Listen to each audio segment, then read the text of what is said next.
신경전입니다. 기사 같이 보겠습니다. 윤, 비공개 출석, 전직 대통령 누구도 그런 적 없다. 딱 자른 특검입니다. 네. 지금 어제 이 윤석열 전 대통령 이전에 내란 특검에서 이 윤석열 전 대통령한테 이번 주 토요일, 당장 내일이죠. 내일 오전 9시까지 나와서 조사 받으세요라고 얘기를 했는데 어제 저희 방송 중에 속보가 나왔어요. 뭐라고 나왔느냐.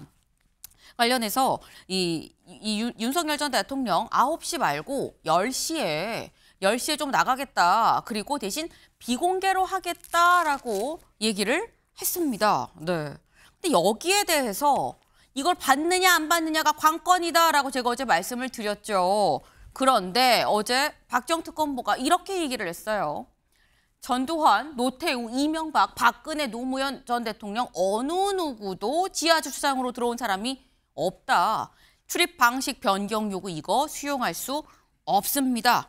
라고 딱 잘랐다라는 거죠. 근데 실제로 정말 그런가? 저희가 한번 영상을 찾아봤습니다. 같이 보고 오실까요? 국민들한테 한 말씀 하시죠.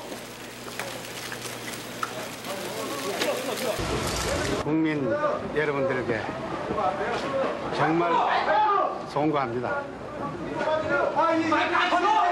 이 사건에 대해서 내 혼자서 모든 책임을 안고 어떤 처벌도 달게 받을 각오입니다.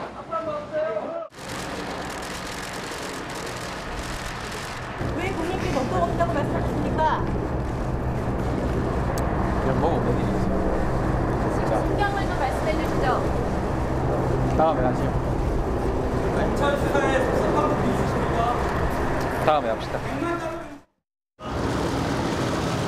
국민 여러분께 송구스럽게 생각합니다. 성실하게 조사에 임하겠습니다.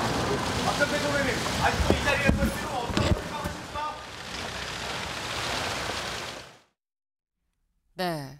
저희가 그래서 정말 그런가 한번 좀 찾아봤더니 일단 이 지금 현재 특검에서 얘기한 전두환, 노태우, 이명박, 박근혜, 노무현 전 대통령 다 공개적으로 일단 걸어서 들어가는 모습이 좀 포착이 됐습니다. 근데 이걸 보면 사실 무슨 생각이 드냐면 이경미 변호사님. 이 관련해서 9시에 나오나 10시에 나오나 큰 차이가 없을 것 같긴 한데 일단 9시 아니고 10시에 나온다고 윤석열 전 대통령 얘기를 했거든요. 요거는 봤지만 비공개로 나오는 건 못 받겠다. 요거는 어떻게 해석을 할 수 있는 걸까요? 근데 아무래도 이제 지금 이제 계속해서 이제 좀 기싸움을 하는 것 같거든요. 그 소환하는 부분이 있어가지고 계속해서 좀 이야기가 지금 나오고 있는 것 같은데 네. 사실 이제 그 출석 시간 관련해서는 지금 뭐 1시간 정도 지금 이제 딜레이가 되는 부분에 대해서는 양해가 됐고, 근데 나머지 지금 이제 공개로 이제 가는 부분에 있어서는 사실은 이제 그 윤 전 대통령 측에서는 뭐 이 소환을 할 때 피의자의 명예나 사생활도 침해를 이제 어쨌든 최소화하는 노력을 기울여야 된다. 그 수사 뭐 인권보호 준칙에 따라서 이제 그렇게 요청을 하지만, 근데 이게 어떻게 보면은 또 이제 국민적인 관심사가 너무나 크고, 네. 그리고 이제 전직 대통령이 당시에 이제 어쨌든 뭐 체포영장 집행을 하는 데 있어서 이제 본인이 이제 뭐 지시를 했는지, 방해를 지시를 했는지 이 부분에 대해서 이제 어쨌든 국민적으로 이제 그런 부분들에 대한 의혹이 해소가 돼야 되는 부분이 있고, 네. 피의자 신분으로 조사를 받아야 되는 그런 이제 상황이니까 아무래도 그 부분에 있어서는 이제 국민들한테 이제 어떤 입장으로 조사를 받겠는지, 그리고 본인이 지금 어떤 심경인지 이런 부분들에 대해서는 좀 밝힐 필요가 있다라고 지금 보여지는 부분이거든요. 그래서 아마 이제 특검 측에서도 계속해서 이 부분에 있어서만큼은 좀 양보를 할 수 없다. 그래서 이제 원리 원칙대로 돌아가서 네. 기존의 이제 대통령, 전직 대통령처럼 이제 공개로 이제 하는 부분을 이제 출석을 하는 부분을 그렇게 이제 하겠다. 아마 이렇게 좀 입장을 좀 밝히고 있는 게 아닌가 이렇게 생각이 됩니다. 그러니까 지금 말씀은 특검 입장에서 어쨌거나 윤석열 전 대통령이 내란 혐의를 받고 있고 이런 중대한 사안에 지금 이 현재 피의자로 돼 있다고 한다면 공개적인 석상에 나와서 뭔가 입장을 밝히는 게 필요하다는 게 특검의 생각인 거 아니겠느냐. 그러니까 공개적으로 좀 나와야 된다라고 딱 자른 거 아니겠냐라고 말씀을 하셨어요. 그런데 특검에서 일단 그거 안 됩니다. 비공개 출석 안 돼요라고 얘기를 했지만 다시 한번 윤 전 대통령 쪽에서 연락이 왔다라는 거죠. 저희 같이 좀 볼까요? 먼저 이렇게 얘기를 했었던 거죠. 저희 오전 9시 말고 오전 10시에 그리고 지하 주차장으로 비공개로 갈게요. 그렇게 얘기를 했더니 오전 10시 출석은 되는데 비공개는 안 됩니다. 나오는 방식은 요거는 뭐 공개적으로 다 정해진 대로 오는 거예요. 역대 대통령 그런 적 없어요. 라는 입장인 거예요. 근데 여기에 대해서 다시 한번 우리 지하 주차장으로 갈 거예요. 출입구 열어주면 거기로 올라가서 좀 조사를 받겠습니다. 라고 다시 한번 얘기를 했다라는 거죠. 비공개로 그래도 가겠다. 근데 여기에 대해서 특검의 입장은 이거 불응하면 형사소송법에 따를 수밖에 없는데요. 라고 얘기를 했다라는 겁니다. 관련해서 박지영 특검보 이런 얘기를 했어요. 같이 볼까요? 네, 윤 전 대통령 즉 지하주차장 출입이 받아들여지지 않으면 특검 출석 요구를 수용할 수 없다는 의견서를 제출을 했다. 그런데 이 얘기는 출석 조사를 사실상 거부하는 걸로 평가가 될 수 있다. 사실상 이런 경우면 누구라도 형사소송법 절차를 검토할 수밖에 없는 거 아닌가라고 얘기를 했습니다. 그럼 여기서 말하는 형사소송법 이 절차, 이건 이경미 변호사님, 뭘 얘기하는 거냐라는 거죠. 사실 이제 계속해서 이제 저런 사유를 들면서 내가 뭔가 이제 이렇게 되지 않으면 응하지 않을 것 같은 그런 이제 모습을 보이니까 그러면 이제 원리 원칙으로 돌아가게 되면 똑같이 강제 수사로 갈 수밖에 없다. 그러면 체포영장을 다시 한번 청구를 할 수밖에 없다. 이런 입장인 것이고. 네. 그래서 지금 상황에서는 이제 뭐 특검 측에서도 이제 시간에 있어서는 양보를 한 만큼 우리도 어떻게 보면은 이제 취할 건 취하고 내줄 건 내주는 그런 입장이다. 그러면 이제 윤 전 대통령 측에서도 이 소환 조사에는 적극적으로 응하는 모습을 보여야 되는데 그럼에도 불구하고 지하 주차장으로 가겠다, 비공개 소환 원칙을 고수를 하겠다라고 하면 그럼 이건 실질적으로 조사에 응하지 않겠다는 거 아니냐. 네. 그래서 이제 그런 부분들이 있어가지고 결국 이제 뭐 특검 측에서는 그러면 이제 출석 불응의 그런 자세를 보이기 때문에 재차 체포영장을 청구를 할 수가 있고 네. 체포영장이 기각이 됐던 이유가 결국 이제 소환에 응할 것이다라고 앞으로 소환 요구가 오면 응할 것이다라는 입장을 밝혔기 때문에 기각이 됐던 만큼 네. 이후에 이게 이제 어떻게 보면 다시 출석을 하지 않겠다라는 입장으로 가게 됐을 때는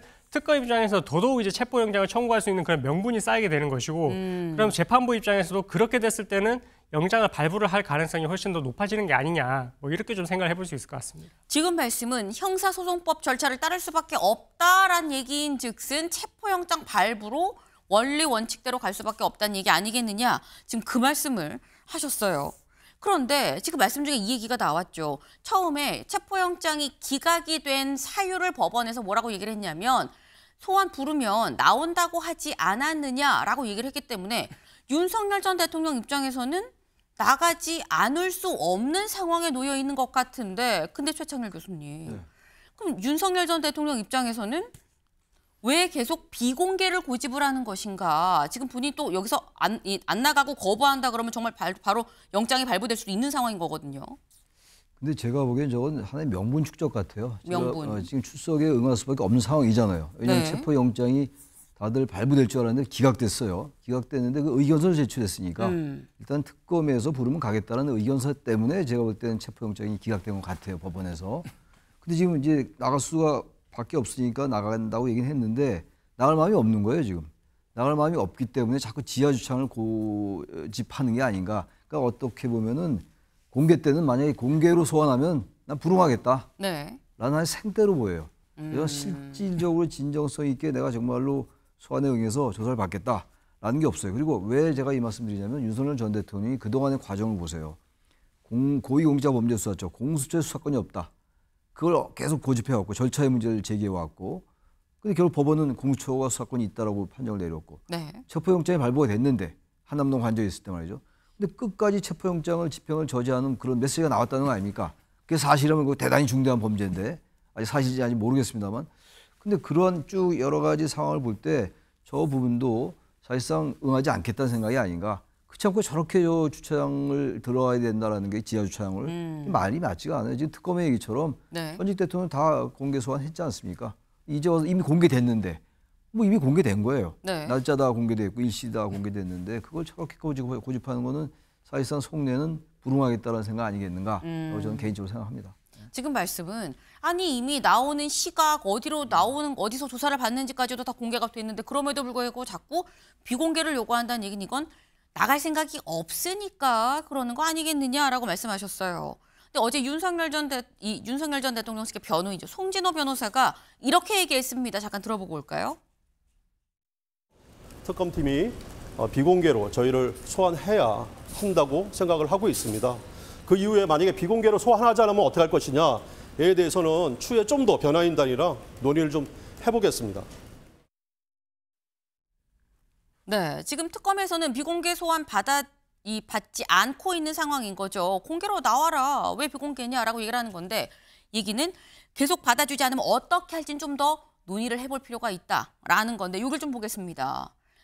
이런 얘기를 한다고 해요. 윤석열 전 대통령은 출석을 하실 거다. 근데 이 협의가 안 돼서 무조건 공개를 해야 된다. 그러니까 1층으로 들어오라라고 한다면 어떻게 할 건지는 아직 정해지지 않았다. 다만 계속 기다리는 방법도 있고 지하 주차장에서 열어줄 때까지 아니면 변호인들 중에 한 명이 1층으로 올라가서 취재진한테 별도로 의견 표명을 하는 이런 절차가 있을 수도 있다. 근데 들어가는 모습만 사진 찍히지 않게 해달라라는 거예요. 윤영걸 대표님. 예. 그럼 여기서 드는 의문이 만약에 계속 지하 주차장에서 기다리든지 아니면 변호인 중에 한 명이 1층에 가서 취재진 앞에서 뭐라고 우리 입장은 이렇습니다라고 얘기를 한다라는 건데 그러면 윤 전 대통령이 지금 얘기를 하는 게 나을 수 있을 것 같은데 사진만 찍히지 않게 해달라는 입장이다라는 이유가 뭐냐라는 거죠. 저는 윤석열 전 대통령의 독특한 캐릭터로 저는 분석을 하고 싶어요. 네. 예, 12.3 계엄을 한 이유도 그렇고 또 부인 김건희 여사에 대해서 제대로 된 사과 한 번 안 했잖아요. 자존심을 거의 어떻게 보면 목숨보다도 더 중요한 자존심. 그런 탓 아닌가. 네. 그래서 그 현관으로 들어가면 역대 전 대통령 다 그랬잖아요. 노무현 전 대통령도 그때의 굴욕감, 자괴감 때문에 결국은 극단적 선택한 계기가 됐는데 윤석열 전 대통령 나는 그런 거 안 해. 그래서 옷을 박은 거 아닌가. 어떻게 보면은 약자 코스프레고 앞으로 수사에 비협조를 하겠다는 건데 본인의 과잉된 그건 자존심 이런 거로 저는 분석을 하고 저렇게 단정적으로 할 때는 저는 특검에서 조금 더 시간을 갖고 좀 융통성 있고 신축성 있게 좀 협상을 할 수 있지 않나 이렇게 생각이 돼요. 이 지하주차장으로만 오게 하면은 네. 진술 거부권도 행사하지 않고 그 심야 조사도 오케이, 그 협조 수시로 언제든지 불러도 또 오겠다고 그랬잖아요. 네. 그러면 윤석열 전 대통령 측하고 좀 협의를 해서 저는 좀 신축적으로 좀 대응할 필요는 있다. 역대 대통령은 다 지하로 안 왔다지만은 법불 악유라고 해서 법 앞에 누구나 다 평등해서 윤석열 대통령도 예외는 있을 수 없어요. 하지만은 또 무죄 추정의 원칙이라는 것도 있거든요. 윤 전 대통령은 지금 재판 받지만은 아직은 무죄예요. 지금 확정되지 않았어요. 그러니까 전직 대통령으로서 예우 차원에서도 어느 정도 지하주차장 꼭 해야 된다면은 네. 그 대신에 수사에 좀 적극적으로 협조하는 걸 약속해라. 그래가지고 실리를 좀 취하는 게 특검이 저는 태도가 아닌가. 지금 바로 영장 청구하겠다 이런 거 좀 너무 서두르는 거 아니에요? 그래서 저는 천천히 서둘러라 이런 말을 좀 드리고 싶어요. 네. 지금 말씀은 윤석열 전 대통령이 진술 거부권을 행사하겠다는 것도 아니고 그냥 보이지만 사진만 안 찍히게 해달라고 하는데 요거 잘 협의하면 오히려 진술도 더 많이 하고 할 텐데 너무 특검이 강압적으로 좀 몰아세우는 거 아니야? 라는 취지의 말씀을 하셨거든요. 이경미 변호사님. 지금 보면은 사실 특검이 굉장히 원리 원칙대로 강경하게 나가는 면이 분명히 있거든요. 근데 관련해서 아니 전략적으로 보면 오히려 좀 약간 살짝 좀 양보를 해주는 게 좋은 거 아니야라는 말씀을 하셨어요. 어떻게 보십니까? 근데 그동안에 이제 수사기관에 비협조적으로 일관해온 그 태도가 조금 문제가 되는 것 같습니다. 그러다 보니까 특검 입장에서도 지금 이렇게 이제 처음부터 세게 나가지 않으면 앞으로의 시간이 물론 이제 150일 정도 있다고 하지만 네. 그 안에 조사를 해야 될 분량이 정말 많을 수가 있거든요. 근데 지금부터 이렇게 비협조적인 태도로 나온다라고 할 것 같으면 이후에도 이제 진술 거부권을 또 행사를 할 수도 있고 계속해서 이제 수사기관의 조사에도 소환을 요청했을 때 또 불출석하는 그런 모습으로도 또 다가올 수가 있어가지고 그래서 지금 상태에서는 일단 특검 입장에서는 기존의 태도의 연장선상에서 이렇게 좀 강하게 나가야만 이 소환 조사의 일정도 이제 어떻게 보면 본인들이 받아냈고 그래서 이후에는 이제 출석을 해서 진술하는 그런 모양새로 가지 않을까. 결국 어쩔 수 없이 이제 어떻게 보면 이 모든 결과는 윤 전 대통령이 이렇게 초래를 했다. 이렇게 이제 보면 될 것 같습니다. 지금 말씀은 그동안 윤석열 전 대통령이 보였던 태도에 비춰봐서 특검에서는 주도권을 강하게 쥐고 가는 방법을 이미 택했다라는 말씀인 것 같아요. 그렇다고 한다면 비공개 출석은 사실상 이 끝까지 받아들여지지 않지 않겠느냐라는 생각이 드는데 당장 내일 오전 10시죠. 내일 오전 10시 어떤 방식으로 조사가 이루어질지 주목이 좀 됩니다. 저희가 준비한 소식 오늘 여기까지입니다. 오늘도 좋은 하루 보내세요.